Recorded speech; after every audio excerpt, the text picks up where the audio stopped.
Ayan mga master, good morning. Bumili ako ng bagong gloves kasi yung gloves ko palitan na talaga. At least ito bago. Ayan, good morning po sa inyong lahat. Welcome back sa ating YouTube channel. So nandito na naman tayo sa kalsada mga master para sa isa na naman panibagong urban adventure dito sa Lalamove. So ngayon lang ulit ako babiyahe after how many days? Siyempre, ngayong araw na ito mga master ay ang oras ay alas 11 na. So late na ako bumiyahe, no. Short ride booking lang naman tayo. Dito lang tayo sa amin. Pipili lang tayo ng mga booking na magaganda. So, kumusta na ba ang ating mga kasamahang mga rider diyan? Mga riders sa iba't ibang platform, tulad nung mototaxi, delivery, TNBS, ayan. So, kumusta na sila? Ngayong tuloy pa rin ang NCAP sa Metro Manila. Ano na ba ang lagay? Ito yung tanong. Tanong diyan mga master, kung naapektuhan ba yung kita ng mga rider, ng mga driver? Malaking epekto ba sa kanilang kita yung NCAP na to? Kasi meron ako nakausap last time na mototaxi, no. Sabi niya sa akin, dahil sa NCAP, may mga lugar na siyang iniwasan. Umiwas na siya doon sa dumaan ng EDSA, umiwas na siya dumaan ng C5. Hindi na rin siya bubiyahe papuntang Manila. So ang ginawa lang niya, na lang siya, Parañaque Las Piñas na lang. And naapektuhan talaga yung kita niya kasi umiiwas nga siya sa NCAP. Hindi naman dahil sa natatakot siya or kulang-kulang yung papel niya.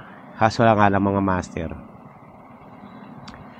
alam naman natin lahat na ang NCAP di ba yung no contact apprehension, konting pagkakamali mo lang, huli ka kaagad, no? Walang explanation yan. Kahit na segundo ka lang lumagpas yan sa guhit, basta napicturean ka, huli ka kaagad. So yan ang ayaw niyang mangyari. Kasi hindi naman talaga may iwasan. Wala namang perfectong driver Hindi talaga may iwasan minsan, di ba? May iwasan ka, lalagpas ka ng ganun. Di ba? Meron mga ganun Tapos, sama mo pa yung mga traffic lights na hindi gumagana, yung mga road signs na wala, no, malalabo, yung mga road markings na halos burado na. So hindi mo mapapansin minsan kasi nakapokus ka sa pagdadrive. Hindi naman all the way nakapokus ka sa mga markings diyan Tama ba yung mga no left turn, ganyan. So yan yung iniiwasan niya. Kasi dun sa EDSA Manila, di ba? Merong mga ganyan mga road markings na mga burado na. So syempre, para na lang hindi siya mahuli or para na lang, alam mo yun, hindi siya matikitan, umiiwas na siya sa mga lugar na merong NCAP. So naapektuhan yung niya. Naapektuhan yung kita niya rin, di ba? Doon sa mga malalakas ang loob, syempre, tuloy lang ang daloy ng buhay. So tayo rin, ako rin mga master, nawala din yung nawala din yung interest ko na bumiyahe ulit sa mga dati nating ruta. Kasi yung mga dati nating ruta, yan ang dinadaanan talaga ng NCAP. Minsan mga master, talagang minsan dyan sa lugar na hindi mo maiwasan na hindi mapunta ng bike lane, hindi lumabas ng bike lane or motorcycle lane kasi nga ang traffic sobra, di ba? Syempre kung kaya mo naman sumingit, sisingit ka para hindi ka matraffic. Ang problema, bawal na sumingit ngayon, bawal na mag lane splitting.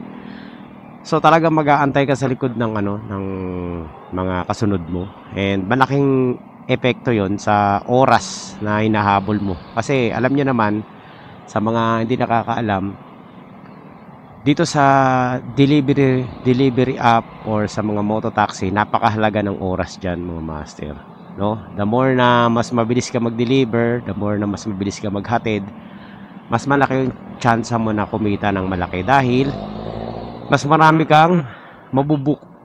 Pero kung yung oras mo ay nakalaan lang sa pagpila sa traffic sa kalsada, Ang laking epekto nun. Halimbawa na lang, kung papunta ako ng Marikina, kaya kong kunin ng 1 oras. Ngayong merong NCAP na, 2 oras na. So, ang laking epekto nun. Napakalaking gap nung oras na 1 oras nun. Kasi marami ka na nagawa nun eh. Marami ka nang nakuhang booking nun. Pwedeng naghahatid ka na nun or nakailang booking ka na nun. So, sobrang malaking epekto yun sa mga riders na naghahanap buhay sa kalsada. Itong nangyayari ngayon. Dahil sa atin, ang dinagdag nila batas para sa mga motorista. Hindi sila nagdagdag ng infrastructure. Tama ba yung ibig ko sabihin?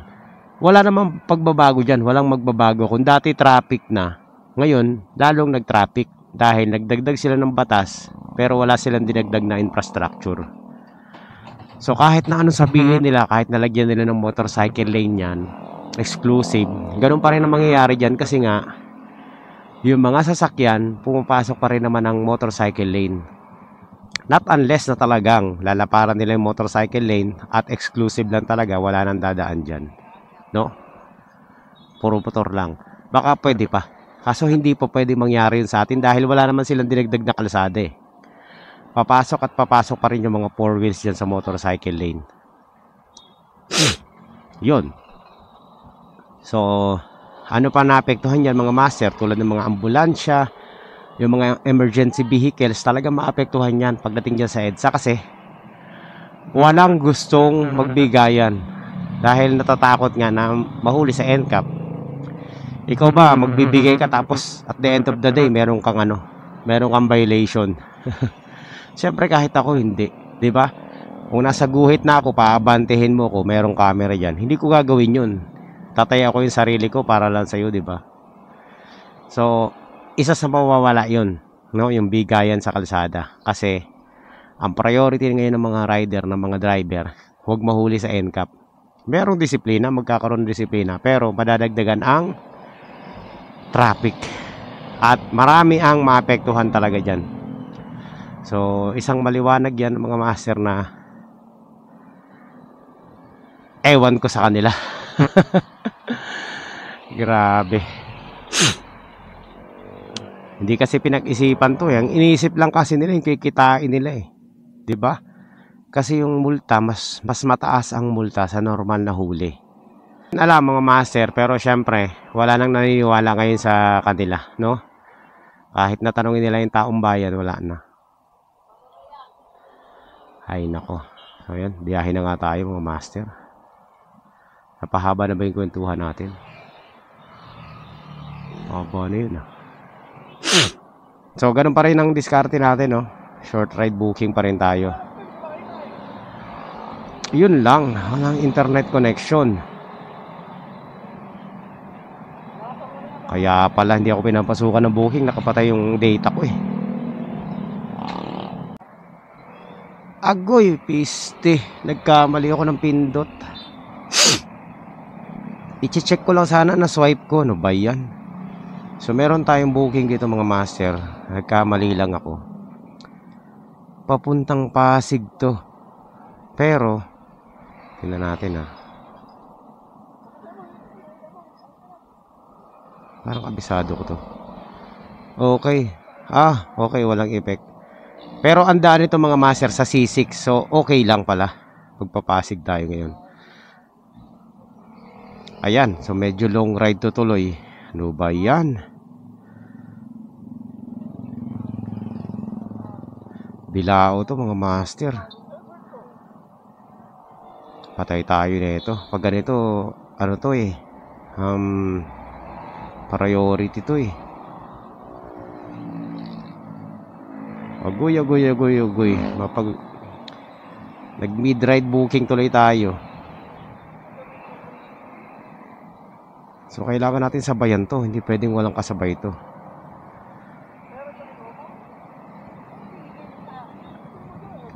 Kamali tayo eh. Hindi naman po pwedeng single book natin to papunta roon. Pagkain to eh.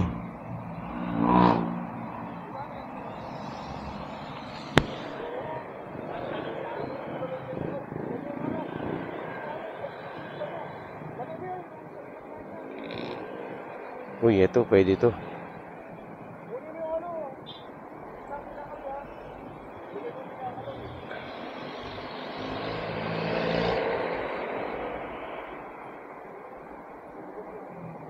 Ayun. Atin na yan, atin na yan. Okay, so yan mga master. Okay lang, okay lang. Ayan, meron na tayong meron na tayong double book. Nagkamali ako ng kuha ng booking, pero okay lang, nakakuha tayo ng ka-double book niya. So same way lang, no. 164. Teka, dito yan sa ibabaw para hindi masira. Tatagilid siya eh. Oh, dito ko linalagay yan pag may deliver kayo. Oo. Kasi pag nasa loob nasisira. Yan, ganyan diskarte niya mga master. O di ba?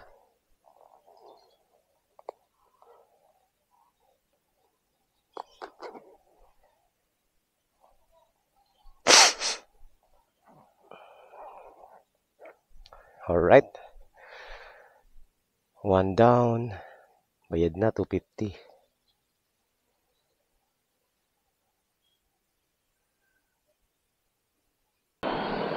So ayan po. Mga master, nandito na po tayo sa ating sa ating pick up.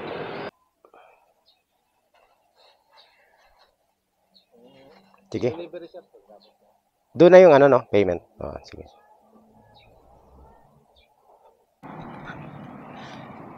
Tsaka itong NCAP mga master, talagang to kumbaga hindi talaga masusing pinag-aralan to kasi tingnan nyo madali naman manghuli. Ang problema minsan, ang nafa-fine, hindi yung mismo yung nagda-drive ng kalsada, ay ng sasakyan.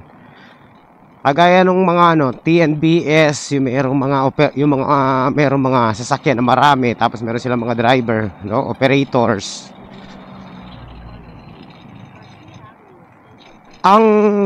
Kapag nagkaroon ng violation yung driver, ang magmumulta yung operator kasi sa kanila nakapangalan yung sasakyan 'di ba? So yun din yung reklamo, yun yung sinusulong na reklamo ng mga operator ng mga public utility vehicle, ng mga bus, dahil mapupuno ng violation yung mga yung mga operator kasi sa kanila nakapangalan yung sasakyan. So automatic yung rehistro, di ba, pag nagkaroon ng violation yung driver, makikita sa CCTV yung plate number. Hindi naman direktang yung violation mapupunta sa driver, di ba? Doon sa operator. What if yung driver paulit-ulit na gumawa ng violations? Ay di ang dami yung huli. So ang magsasuffer noon mga master yung operator. Ang daming hindi kasi napagplanuhan to na maigi. Ang sa tingin ko, basta lang linatag yan, sige ganito, meron tayong technology na makukuha, ganyan, o di ba? Tapos latag na, hindi nila naisip yung mga, alam yun, yung mga problema. Na-suspend na nga to dahil nga sa sa mga problema, tapos ibinalik na naman nila agad. Talagang pinipilit nila mga master na maibalik yung NCAP kasi nga syempre sayang yung kita. 'Di ba? Merong babawi sa puhunan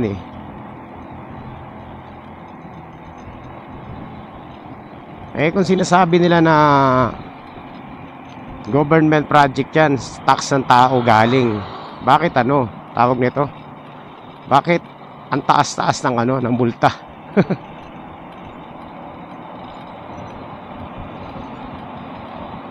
Ibig sabihin merong something talaga.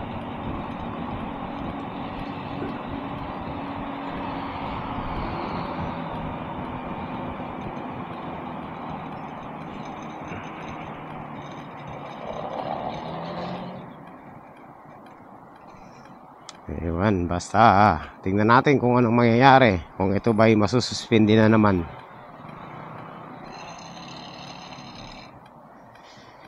isinabay pa nila sa ano, EDSA rehabilitation. Di ba? Sa ano ng EDSA. Grabe talaga eh.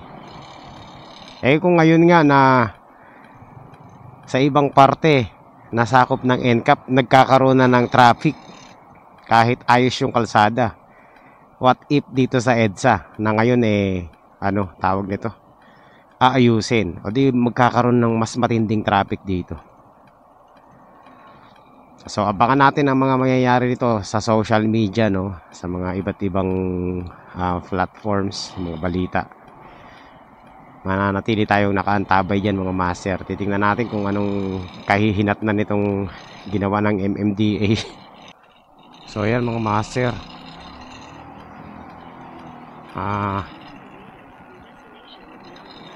nandito na tayo sa ating ano, drop off. 200 meters away na lang.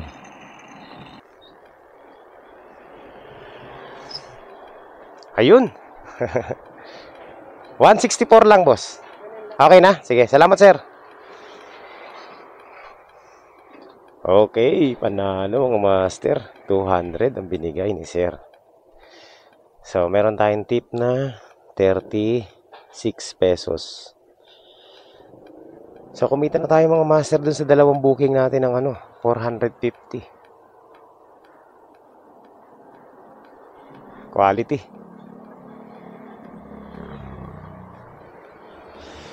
Okay, let's go, let's go. Ngayon lang tayo kumita ng maganda-ganda sa ano sa semi-long. Ayan, so tama nga no, dito sa eskwelahan. Taytay pala to.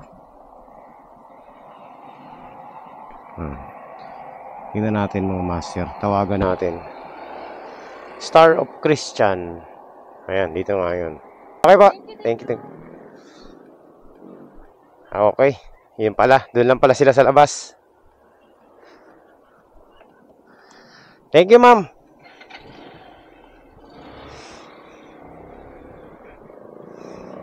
Alright. So, yan mga master. Na-drop off na natin. Mga master, nandito tayo sa boundary ng Cainta, Taytay at Pasig na papagitan tayo ng tatlong syudad. At naghahanap ako ng booking pabalik ng Las Piñas or Parañaque. Last booking natin mga master, it's either dalawang booking or isang booking. So mga master, kanina pa ako nag-antay ng booking dito, no. Mag-alauna na ng hapon. Walang lumalabas na ano, Pasig papuntang south o Pasig Las Piñas, Pasig Parañaque o kahit na Pasig Bacoor, walang lumalabas. Tayong booking Pasig Parañaque, 182 pesos. Pakiingatan po, styro po kasi siya, baka mabali. Salamat. Walang problema, sige, iingatan natin yan. 182 pesos. Ito medyo okay to at alam ko kung saan ang drop off. So, puntahan na natin mga master. Alright. So, ayan mga master. Dito na tayo. Baka maglaglagan to eh.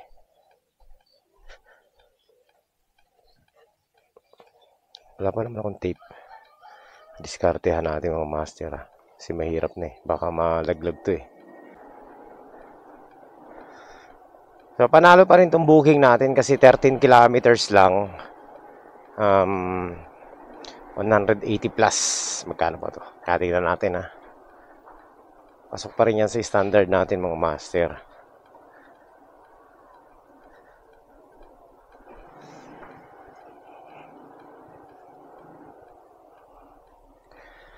$182.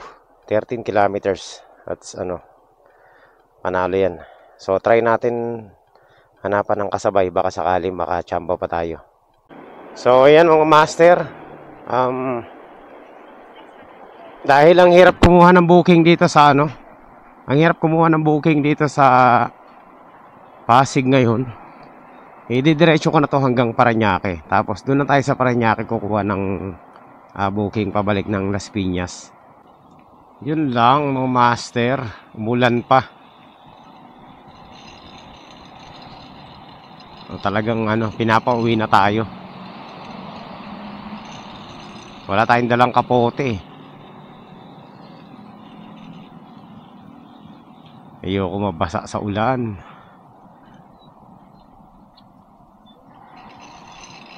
Ayun o, ang kapal ng ulap. Yari tayo nito kapag inabot tayo ng malakas na ulan. Basa talaga. Mababasa talaga tayo.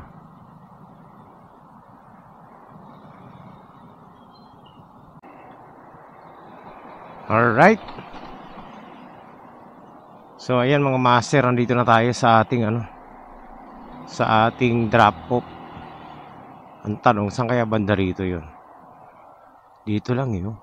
Baka doon sa loob. Naku po. Doon pa, doon pa.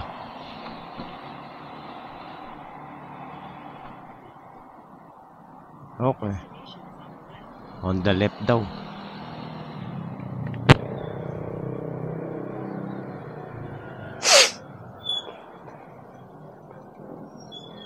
$75. 71. Ay, ito pala. Oo nga eh. Ayan. Salamat. Okay. Ay, nalaglag.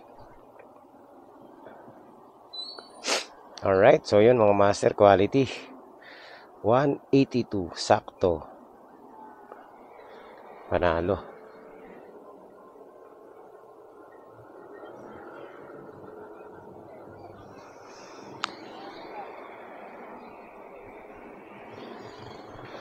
So, ano gagawin natin ngayon? Maghanap tayo ng ano, mapupwestuhan dito. Nainitan ako. Grabe, napakainit. Malupit ito. Ang init na, sinisipon pa tayo.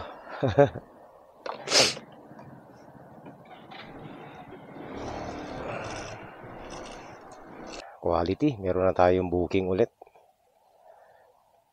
Southville, alam ko to, dun to sa amin. So, 78 pesos. 91, bali ano to? Magkano to? 92 pesos ang ano, 97 pesos pala. Okay, let's go. Puntahan na natin to. Iwan lang to sa guard. Let's go, let's go, let's go. May booking na tayo. Sakto lang yung ano natin. Diskarte natin, no? Na dito na tayo sa Parañaque kukuha. Pabalik na Las Piñas.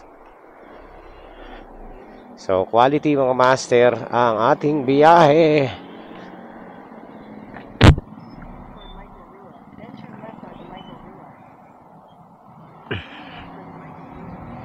So, ano lang to? 1.9 kilometers lang ang ating pick up. So, last booking na natin to, no? Panalo na yung biyahe natin ngayon mga master. Maganda yung fare na nakuha natin eh.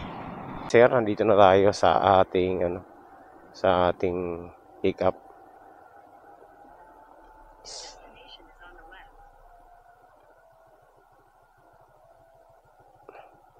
View order confirm. Ano to?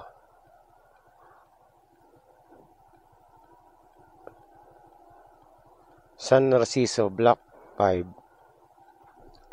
5242. Dito lang yan. Hindi ako pwede magkamali.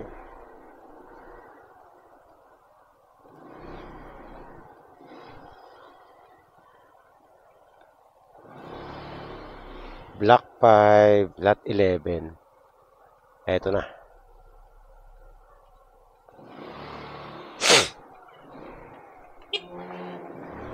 Lalamove. Di pa. Ay. Bali ano lang to, ma'am. May credit na 19 pesos. Bali 78 lang.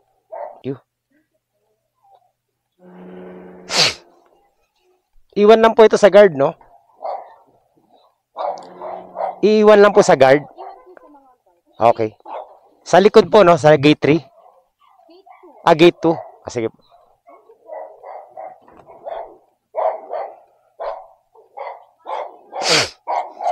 Ay, pipicturean kita. Ang tapang mo ah. Bye-bye. Alright, master, nandito na tayo sa ating drop-off dito sa eskwelahan. So, i-drop off lang natin to dito sa gate 2. Gate 2. Ayan. Gate 2? Ah, sige.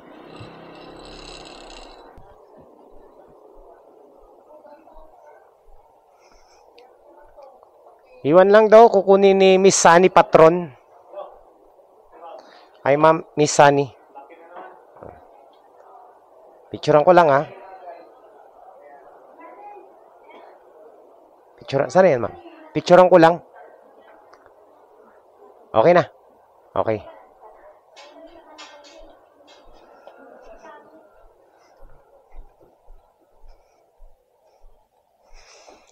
Alright.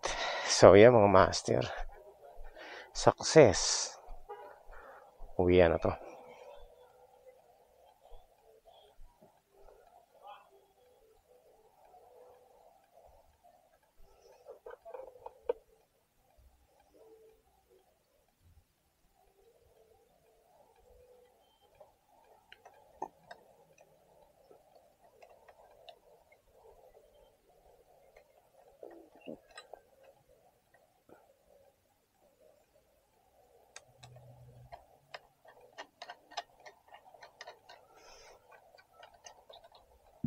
So, ayan mga master, hindi na ako kukuha ng booking, no? Okay na yun.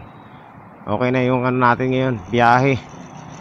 Kuha rin na naman natin yung ano natin, goal natin for today, 4 na booking. So, okay na yun.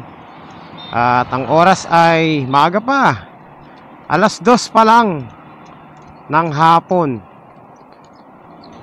So, ilang oras lang tayo bumiyahe? 11:00, 12:00, 3 oras lang. Tama ba ako? 3 hours lang mga master, pero quality naging biyahe natin ngayon. Yung pagkakamali natin kanina, napaganda pa. 11, 12, 1, 2 o 3 hours lang yung ship natin. So napaganda pa yung ano natin, yung biyahe natin. So maaga tayo makakapagpahinga at makakauwi na tayo na maaga rin mga master. So assessment sa biyahe natin, quality. Maganda yung kinalabasan ng ano natin, pagkakamali kanina. Actually, ano lang yun eh. I-check ko lang sana. Ewan ko ba bakit ko na-swipe. Pero okay naman, napaganda pa, di ba? Parehong may tip yung ano natin. Unang ano natin, 2 booking. And good thing, nakakuha tayo ng pabalik na maganda yung fare. At nakakuha pa rin tayo ng fare ng pabalik ulit sa Las Piñas na okay rin yung fare. So all in all, naging quality yung biyahe natin. And assessment ulit, kung sa panahon ngayon na merong NCAP ay nabawasan ba or mababawasan ba yung kita ng mga kapwa natin mga rider. So ayun na nga mga master, oo, ayan ang sagot, nabawasan yung kita talaga kasi umiwas sila sa NCAP na lugar, sa may NCAP na lugar. At syempre, kung hindi man sila umiwas, tumagal yung oras nila sa kalsada. So yun yung naging disadvantage dyan sa ano na yan, NCAP, para dun sa mga kapwa natin mga rider. Pero syempre, wala na tayong magagawa, nandyan na yan. Kung yan ay magpapatuloy, sundin na lang natin. Dumiskarte na lang, no? Ganun talaga mga master, wala na tayong magagawa dyan. Pero kung may awa ang Panginoon, no, at hindi pumabor yan eh, kung talagang ayaw ng taong bayan yan, dahil yan eh, alam naman natin parang anti-rider na bill yan, anti-rider na batas. Sana patigil na yan, no? Ayusin mo lang nila yung sistema natin sa sa kalsada. Ginagaya natin yung mga first world country, ang layo natin doon sa kanila. Infrastructure wise, ang layo natin, di ba? Ang liit ng kalsada natin, kulang-kulang tayo, ang dami natin mga problema sa national road. Pero pinipilit natin yung mga bagay na mas makakadagdag sa ano, hirap sa kalsada. Okay nga, okay yan mga master. Okay yan, may no contract apprehension. Siyempre, ang advantage naman yan, ano nga, kumbaga magkakaroon ng disiplina yung mga rider pag nasanay silang may no NCAP, no? Yan, pero sa atin sa ngayon, I don't think ready na tayo sa ganyan. Para sa akin, ayusin muna nila yung mga dapat ayusin. Kasi ang dami mga butas dyan mga master, no? Tingnan nyo naman yung sa private, public sectors, public utility sectors. Ang daming magiging issue niyan. So, kawawa din naman yung mga maapektuhan na wala namang kinalaman, di ba? Yung mga sasakyan na dati pang naka-may-ari sa dapat kumpletuhin mo na yun eh.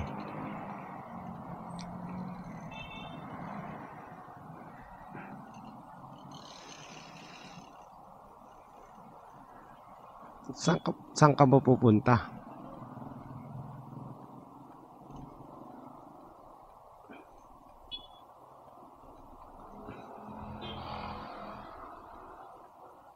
Anak ng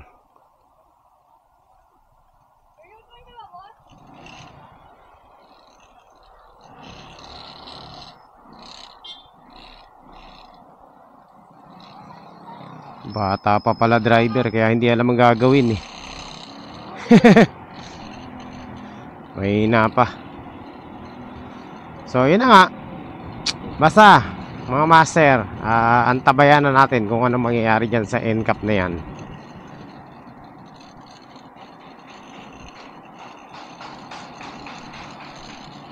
Ang laking negosyo niyan, imaginein mo. Isang araw pa lang, ang laki na ng kinita nila. Ang dami ng fines. Yung sinasabi nung sino ba yun? Di ko kilala yun eh. Ano ba? Director ba? O something, basta. Wala raw, hindi raw nila negosyo yung panghuhuli. Ano pa bang tawag nila doon?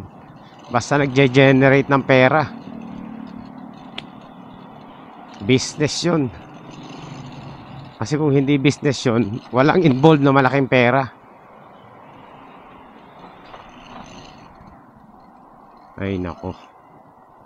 Lulukohin pa ba nila ang taong bayan? Matatalino na ang tao ngayon. Yun na lang mga master. Okay, so hanggang dito na lang muna at magkita-kita po tayo sa susunod na updates. Maraming salamat sa inyong lahat. Bye-bye.